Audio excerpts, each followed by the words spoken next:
Yeah, the thing I find most tricky is when people don't recognize you particularly, but half recognize you. The boy who stuttered so severely that classmates labeled him an alien became the world's most beloved comedian. But Rowan Atkinson's transformation came at a significant cost.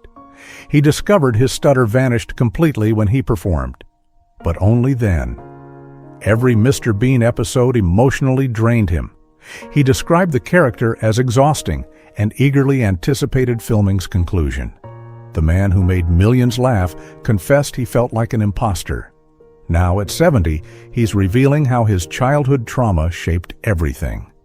The silent comedian finally found his voice to share his story. The difficult years.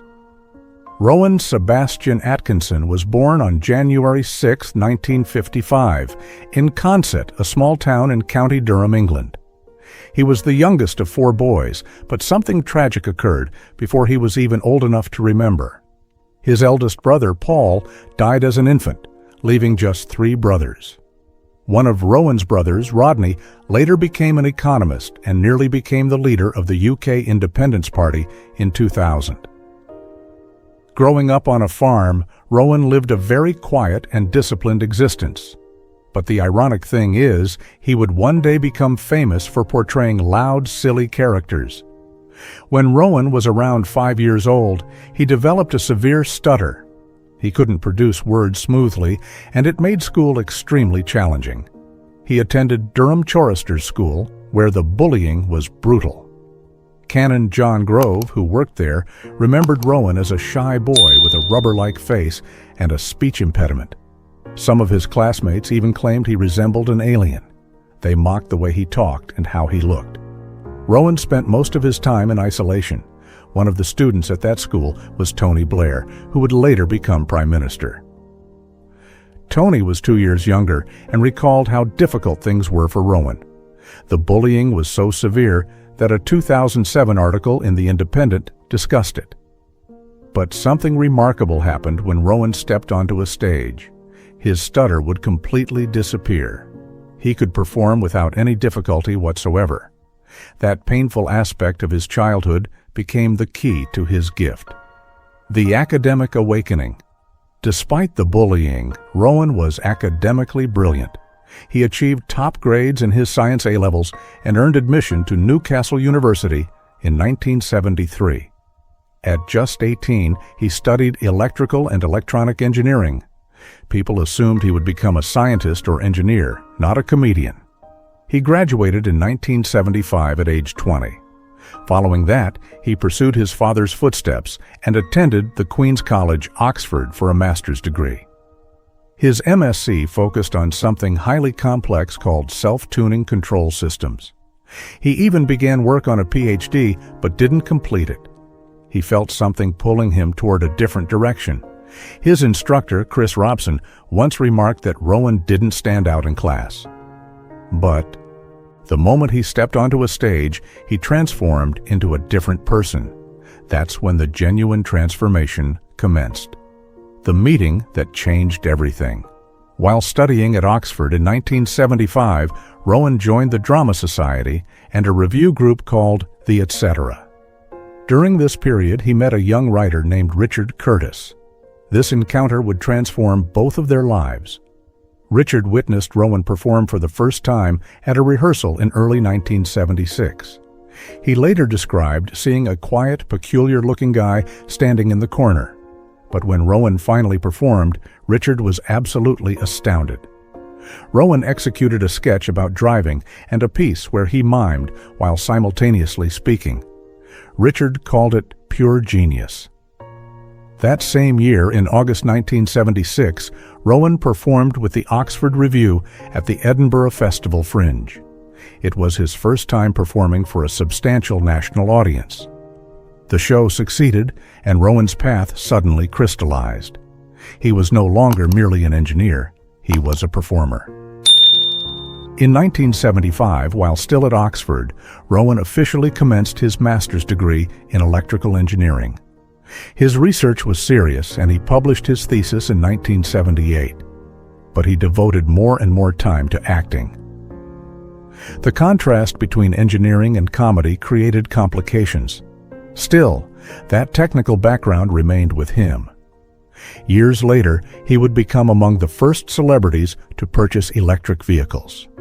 He bought his first hybrid 18 years before 2023, and his first fully electric car 9 years before that same year. He also utilized his knowledge to speak critically about electric vehicle technology and environmental claims. But even with all this, it was clear his true passion was comedy. The theater had become his home. The radio beginnings. His first significant moment arrived in 1979 when he created a radio show called The Atkinson People for BBC Radio 3. He portrayed numerous fictional characters like Sir Corin Basin and French philosopher Georges Dupont. Richard Curtis helped write it, and Griff Rhys-Jones produced it. Although it was clever and intelligent, the show didn't attract many listeners. It aired in a slot not designed for comedy, so few people heard it. Nevertheless, critics recognized his talent. It was recorded in stereo sound, similar to The Hitchhiker's Guide to the Galaxy. Even though it didn't make him famous, it demonstrated that Rowan was ready for something bigger. Between 1978 and 1979, circumstances became difficult. The BBC rejected him repeatedly. They didn't understand his comedy. He felt lost and depressed. His stutter intensified during interviews and auditions, making things even harder. At one point, he contemplated abandoning comedy and returning to engineering. But something occurred that changed everything. He realized that when he embodied a character, his stutter vanished. That discovery gave him power. He didn't need to speak flawlessly as himself. He could let the characters do the EI talking. Rowan continued working with longtime friends like Angus Deayton, whom he had met at Oxford. They performed together on radio, and Angus often played the serious straight man. This helped Rowan shine with his wild characters. Angus later appeared in Mr. Bean and in an episode of Blackadder. Their collaboration gave Rowan confidence during a time when TV was still rejecting him. It allowed him to develop without the pressure of being on camera constantly. Not the 9 o'clock news. Rowan Atkinson's life changed forever in 1979. That was the year the BBC gave him an opportunity on a new comedy show called Not the 9 o'clock News. It was supposed to air in April, but got postponed because of a general election. The BBC thought the show might be too political at that moment. The first episode finally aired on October 16, 1979. But things didn't go well initially. Almost nobody watched it. Less than 1 million viewers tuned in. Critics despised it. Some called it offensive and even suggested it should never be on television. Mel Smith, who would later become a close co-star, said it was the worst half hour of TV he had ever seen. But surprisingly, the BBC controller appreciated it. He ordered another series immediately. That decision saved the show and made it one of the most important British comedy shows ever. Rowan worked alongside Pamela Stephenson, Mel Smith, and Griff Rhys-Jones, and they all became stars. Behind the scenes, things weren't entirely smooth. In 1980, after just one series, Chris Langham was dismissed. Rowan didn't agree with this decision. He attempted to convince the producers to retain Chris, demonstrating his loyalty, but Chris was still removed and replaced by Griff Rhys-Jones. The fallout was so bitter that Chris refused to speak to any of them for years.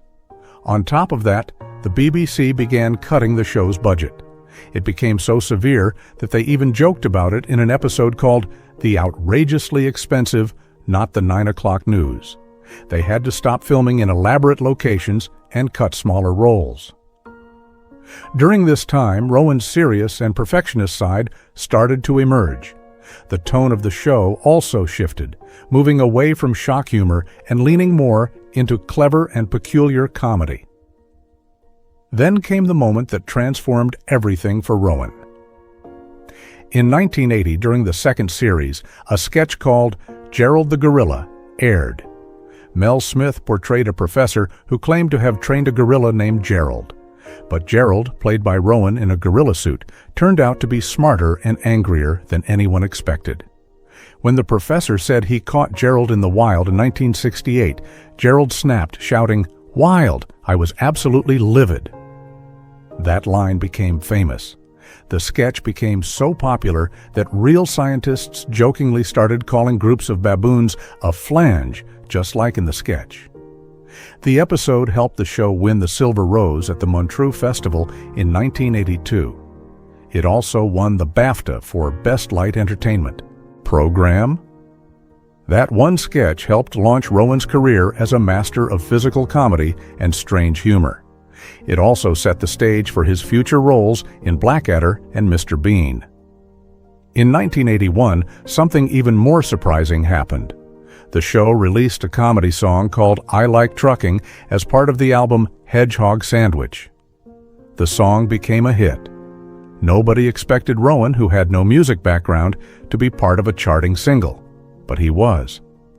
All 4 cast members sang it together, and Rowan actually drove the truck in the sketch himself. He wasn't pretending, he held a real Class 1 HGV license at the time. But by 1982, things took a dark turn.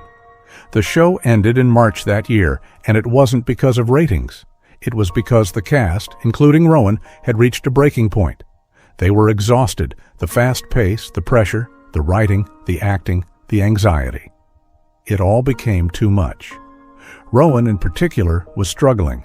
He had long battled anxiety, and the workload pushed him to his limits. So instead of riding their success and continuing for money or fame, they walked away. Pamela Stephenson went to Hollywood. Rowan jumped straight into filming Blackadder in 1983. Mel Smith and Griff Rhys-Jones created their own show, Alas, Smith and Jones. The decision to quit at the height of their popularity was rare. It showed how much Rowan valued mental health and artistic integrity over money. The Blackadder era. On June 15, 1983, Rowan launched The Blackadder. It was a wild concept. He co-created it with Richard Curtis, the same man he had worked with during Not the 9 O'Clock News. They envisioned a world where Richard III had won the Battle of Bosworth Field. Rowan portrayed Prince Edmund, a sneaky and power-hungry son of King Richard IV. They shot at Alnwick Castle and used enormous sets and costumes. The show was a massive gamble. It was even partly funded by Australia's 7 Network. They added a joke in the credits saying, "Additional dialogue by William Shakespeare," just to poke fun. It was a creative leap, but it was also very expensive. The costs were so high that after the first series, the BBC nearly canceled it. Rain kept ruining the shoots. The castle filming dragged on. The period costumes and giant cast lists exploded the budget. Reviews weren't even that positive. Critics thought it wasn't as funny as Rowan's earlier work. Only one thing saved it: the International Emmy the show won. That award gave the BBC enough confidence to give it another chance. But this time, they made strict changes. No more castles, no more big sets. The next season would be smaller, cheaper, and sharper.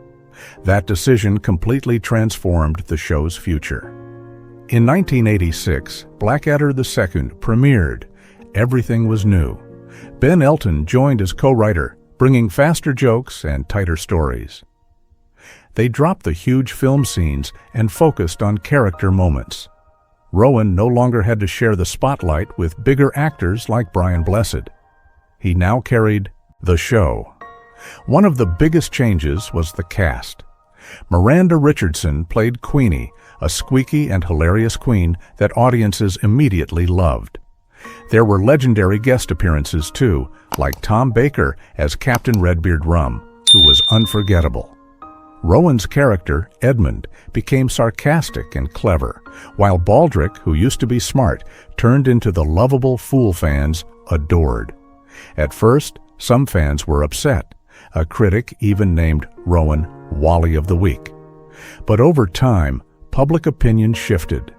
People realized this version was even superior. The characters were deeper, the jokes were sharper, and the chemistry was perfect.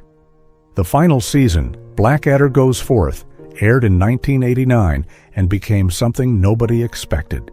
It was set in the trenches of World War I. Rowan played Captain Blackadder, Hugh Laurie was Lieutenant George, and Tony Robinson was Private Baldrick.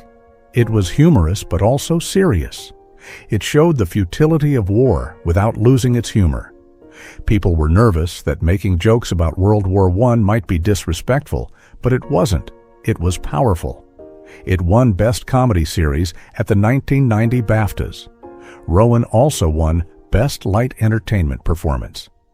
In 2000, the show was ranked 16th on the British Film Institute's list of best British shows ever. And in 2004, it was voted second in a BBC poll for Britain's best sitcom with over 282,000 votes. The final scene, where the soldiers charge into no man's land in slow motion, became one of the most emotional endings in television history. Behind the scenes, the cast worked like a family. Rowan, Hugh Laurie, and Stephen Fry often improvised. They trusted each other. Rowan once said this was the least stressful project of his career because the pressure wasn't just on him. Everyone carried it together. Mr. Bean arrives. Then came Mr. Bean. The first episode aired on January 1st, 1990, and was watched by 13.45 million people. Rowan had created the character years earlier while studying at Oxford. He barely spoke as Mr. Bean, which made it perfect for global audiences. The show was sold in 245 countries. One episode, The Trouble with Mr. Bean, was watched by 18.74 million people. It became one of the most popular comedy shows in the world. People didn't need to understand English to laugh.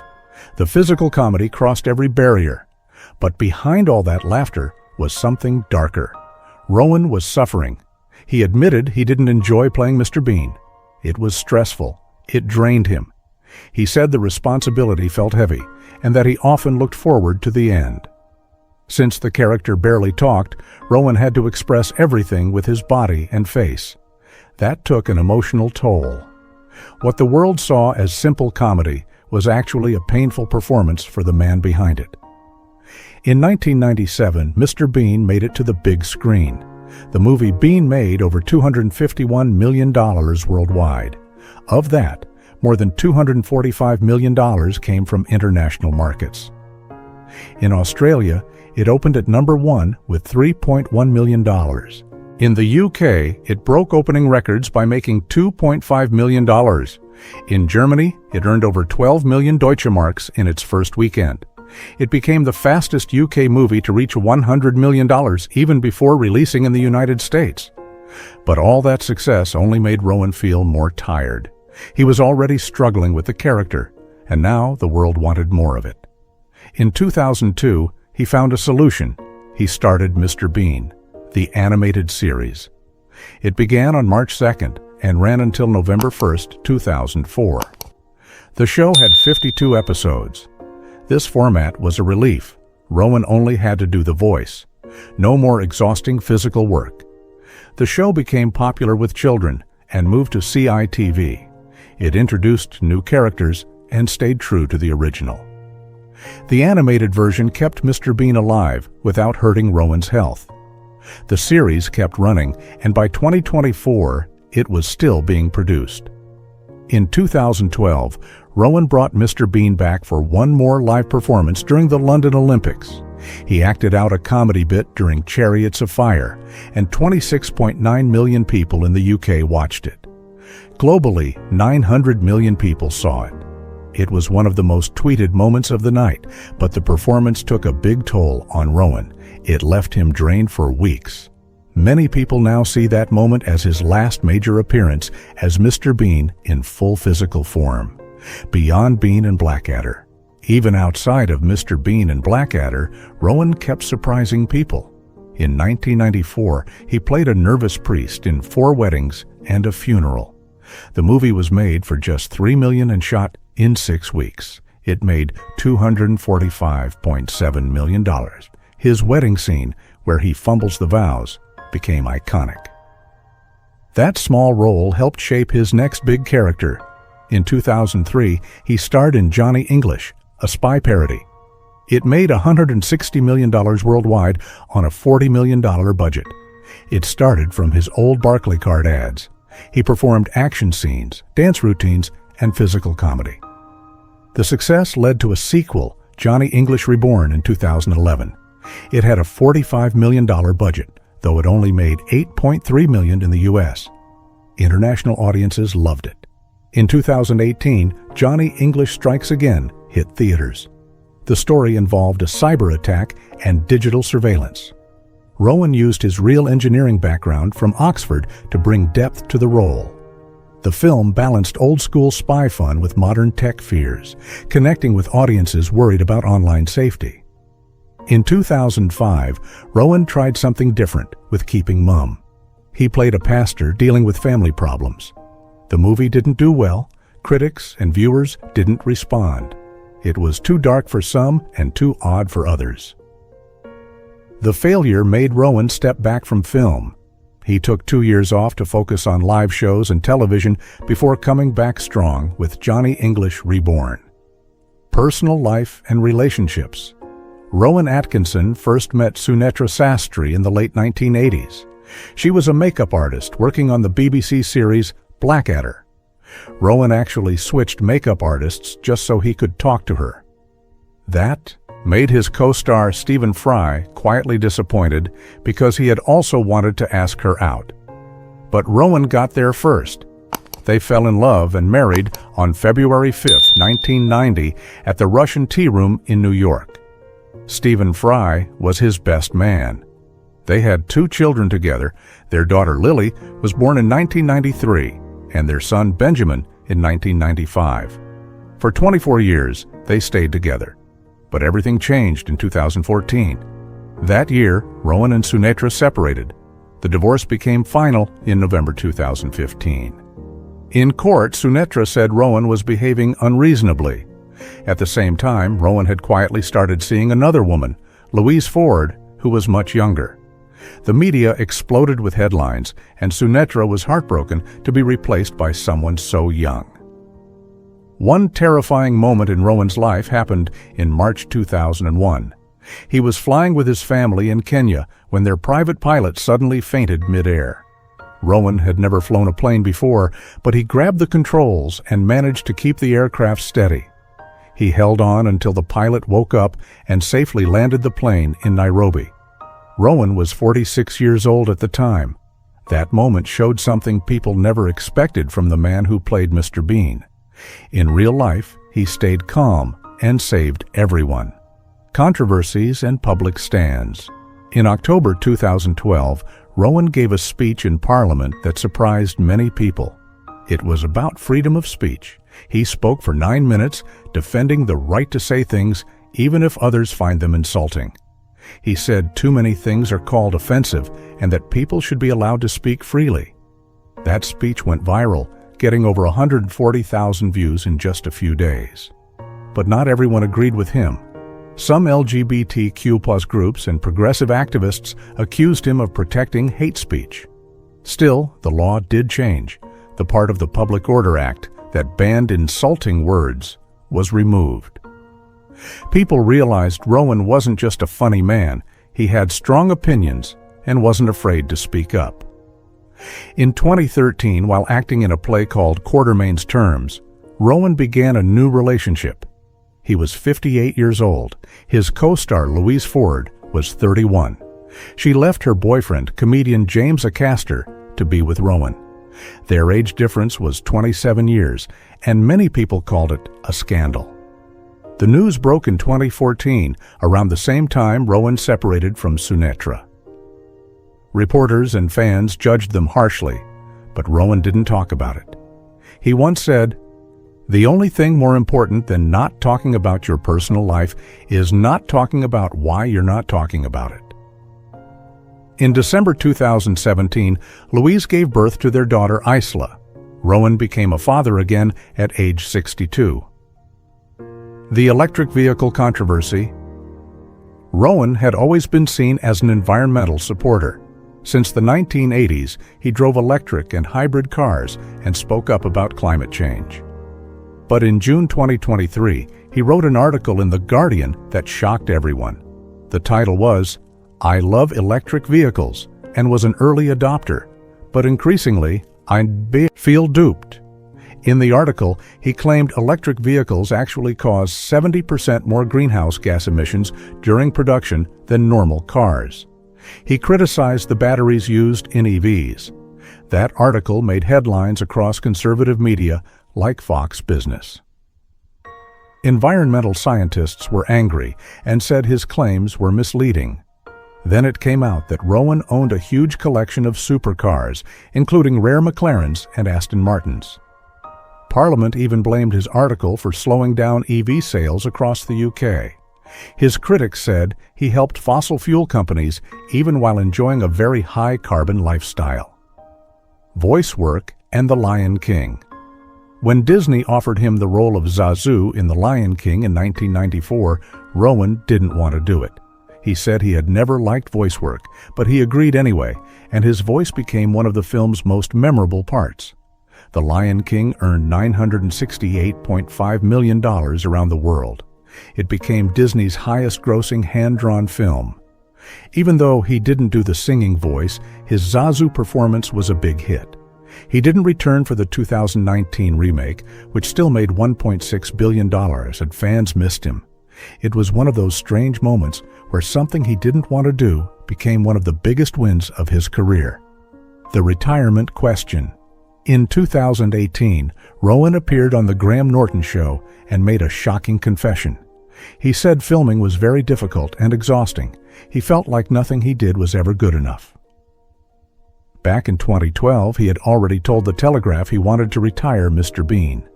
He said watching someone in their 50s act childlike could feel a little sad. But in 2016, he changed his mind and said he would never retire the character. Then in 2018, he changed again and said Mr. Bean was unlikely to return, but added, "You must never say never." Fans were confused, but it showed just how hard it was for him to let go of the character that made him famous. Mr. Bean brought joy to millions, but for Rowan, it also came with pressure and burnout. In 2022, Rowan returned to physical comedy with a show called Man vs. Bee on Netflix. He played Trevor, a house-sitter trying to get rid of a single bee. Each of the 9 episodes lasted between 10 and 20 minutes. It looked like fun, but filming was hard on him. Rowan was 67 years old and doing stunts similar to his Mr. Bean days. He said during a previous movie, Mr. Bean's Holiday, even a bike scene left him completely exhausted. He admitted he wasn't athletic and never had been. Man vs. Bee was a return to the old style, but also a reminder that his body could no longer handle the same level of physical comedy. Turning 70 and legacy. On January 6, 2025, Rowan turned 70. He was born in Newcastle upon Tyne and had been making people laugh for over 45 years. His birthday led to much discussion online. Fans posted their favorite clips and wished him well, but many also wondered if he would retire soon. Rowan himself had said before that it gets harder to do physical comedy as you age. He seemed more open to slowing down. Some felt it was the right time to say goodbye to Mr. Bean once and for all. By September 2025, the official Mr. Bean YouTube channel had over 12.1 billion views and 35.1 million subscribers. It made between $77,000 and $232,000 every month. Every day, it got 1.5 to 2.3 million views. The character had fans everywhere, from Tokyo to Mumbai to São Paulo. Even comedians like Sacha Baron Cohen said Mr. Bean's style influenced them. Comedy schools now teach something called the Atkinson method, simple, silent comedy that works in every language. People began calling Rowan the 21st century Charlie Chaplin. He became more than a British actor. He became a global icon. The alien theory confirmed. In September 2024, a fan theory about Mr. Bean finally got confirmed. For years, people believed he was actually an alien. That theory turned out to be true in the animated episode Double Trouble. Mr. Bean meets clones of himself inside a spaceship. Screen Rant said the show officially confirmed he was not from Earth. Even the original show's opening hinted at it. Bean falls from the sky, while a Latin chant plays saying, Ecce homo qui est faba. Behold the man who is a bean. His name was just Mr., with no first name, as if aliens didn't understand how humans are named. Rowan had hinted at it once in 1993, but now it was part of the story. Fans were shocked but excited to know the truth. Awards and recognition. Even with all his self-doubt, Rowan's award record is impressive. He has won 12 major awards and been nominated 18 times. In 1981, he won a BAFTA for Not the 9 O'Clock News and a Laurence Olivier Award for Rowan Atkinson in Review. In 1990, he won Best Light Entertainment Performance for Blackadder Goes Forth. Mr. Bean alone got him 4 BAFTA nominations between 1991 and 1994. He also won an International Emmy. Despite all this, Rowan keeps saying he doesn't feel successful. He questions himself constantly. But for fans around the world, there's no question. He's one of the greatest ever. Rowan Atkinson's journey from a bullied boy with a stutter to one of the world's most recognizable comedians is a testament to resilience, talent, and the power of transformation. His legacy continues to inspire millions, proving that our greatest challenges can become our greatest gifts.